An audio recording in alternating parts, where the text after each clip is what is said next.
Greetings. My name is Gingy Maloney. Thank you for this opportunity to present the content and results of my Culture Change and Leadership Capstone Research Project.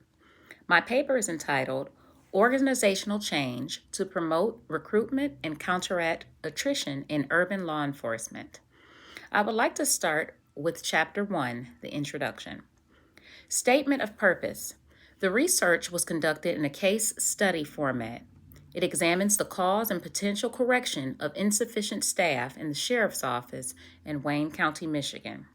The research is intended to explore whether the conditions of the prolonged shortage warranted some type of organizational change in the Sheriff's Office, or whether problems were simply indicative of contemporary law enforcement. Research questions. This section introduces 3 research questions. Number 1. Does the Sheriff's Office have the proper resources to implement successful change in its personnel management?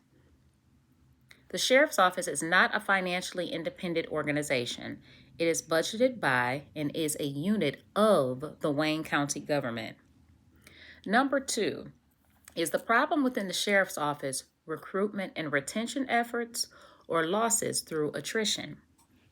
Identifying the problem in which of these critical areas is essential to its correction. Number 3, will the changes by the executive leadership resolve the ongoing problem? Change action by the Sheriff's Office leaders might be necessary to correct problems which they may have inadvertently created. The significance of this study.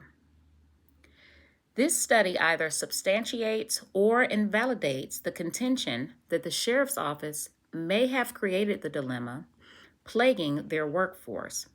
This study explores actions of executive management that may have contributed to the creation of the dilemma. Based on the analysis of the study, it provides recommendations to correct the problems through planned change management. The conclusions of the study may provide some direction for management's corrective action. My purpose in selecting this topic is that this office, the Sheriff's Office, is where I work. For the safety and comfort of my coworkers, for my understanding, as well as the elimination of this dilemma, will benefit our confidence in the leadership and the viability of this office. The following sections include Chapter 2, which is the review of literature intended to identify and examine existing research sources which provide a theoretical and or practical foundation to respond to the research questions. Chapter 3 of this paper provides the methods, identifying what the research consists of, who the research addresses, and how it was conducted. Chapter 4 presents the findings with the relevations of the qualitative data collected from the research that has been conducted. Chapter 5 is the conclusion of the paper, relating the research literature to the findings and identifying the practical application of discoveries resulting from this research. Chapter 2, Review of Literature. In Chapter 2, to substantiate the premise of the paper, the selected sources have been reviewed for their relevance to the topics of organizational change, referencing works like Organizational Change in an Urban Police Department, Innovating to Reform, a seminal work in the transformation of a mid-size urban police department by Brenda Bond Fortier. Edgar Schein's model of organizational culture is cited regarding recruitment and leadership. Organizational Change, Theory, and Practice by psychologist W. Warner Burke addressed planned organizational change. Reframing Police Staffing Challenge, a systems approach to workforce planning and managing workload demand by Jeremy Wilson and Clifford Gamick. These works refocus law enforcement personnel needs beyond recruitment and retention issues. Wilson's work, Articulating the Dynamic of Police Staffing Challenge, addresses the current elements that generate attrition of police staffs. The theoretical frameworks will be introduced to establish their utility in the evaluation of the factors above. They include the social exchange theory of Tybalt and Kelly, which is included to examine employee retention, Hesberg's two-factor motivation hygiene theory, as applied to public employees,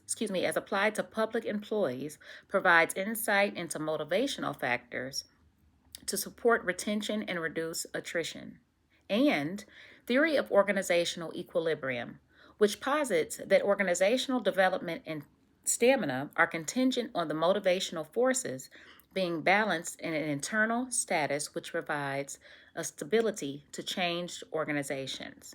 Collectively, these referenced works address the issues introduced by each research question. Chapter 3, Methodology. This capstone paper will employ an embedded case study approach. It integrates multiple sources of evidence to create a more descriptive evaluation. The study will integrate interviews of managerial change leaders selected for their roles and/or observations of internal developments or changes in the historical context of my topic. Published research selected for its relevance to the issues introduced by the study.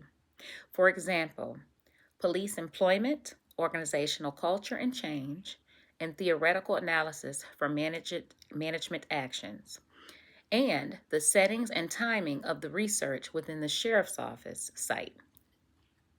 This paper investigates the causative factors which are predicated a protracted and troublesome shortage of deputies whose work is essential to patrol the county roads, operate the county jails, courtrooms, and they are the only law enforcement marine operation. It is formatted as an embedded case study designed to explore a range of factors contributing to the problem. The study is designed to evaluate organizational errors and inactions by leadership, which may have created the office's dilemma. Essentially, it is a social study for executive leadership to digest. This project is situated inside of the Sheriff's Office.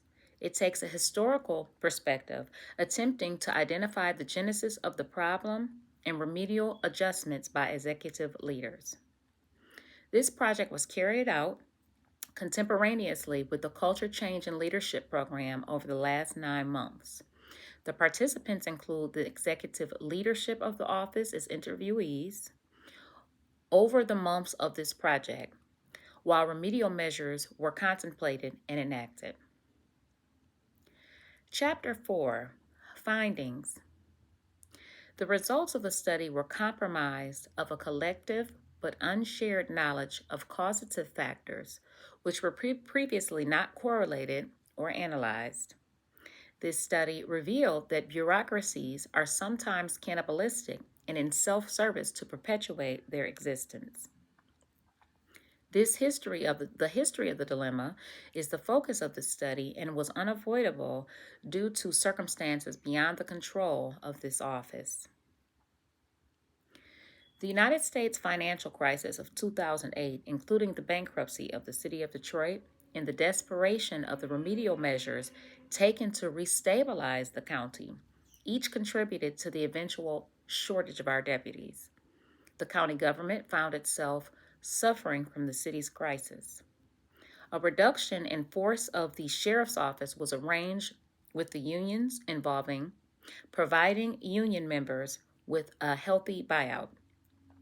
This collective anticipation was that normal recruitment would replace the retired deputies, but actually the reverse happened. Recruitment declined with the advent of COVID-19 and the resultant economy. By 2023, the absence of deputies was realized and publicized. Executive leadership attempted unsuccessful internal maneuvers, which resulted in excessive overtime and more attrition. Eventually, the problems were addressed by organizational changes implemented by executive management. The organizational changes addressed the elements of the personnel dilemma.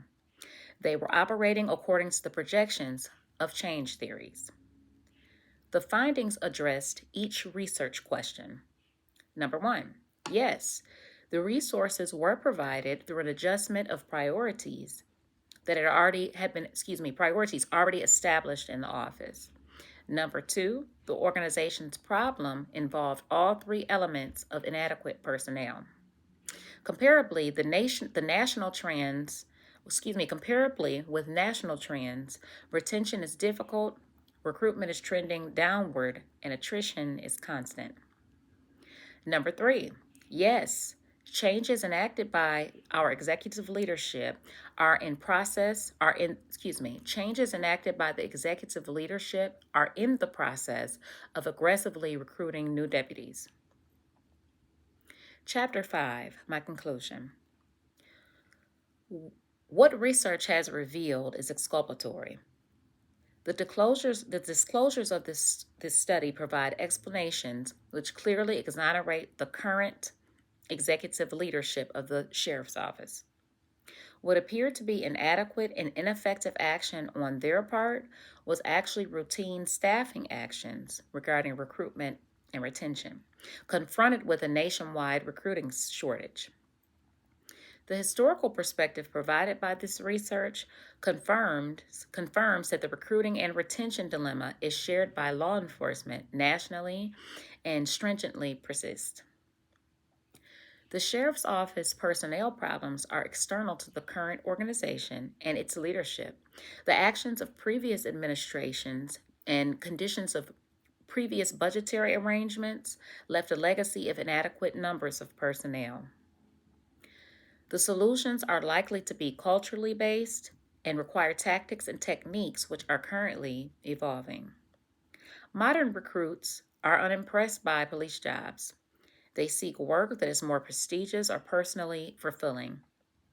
Police hiring must offer increased hiring incentives beyond competitive salaries. The study confirms the available research. Soliciting and hiring new recruits became not just a local, but a national dilemma.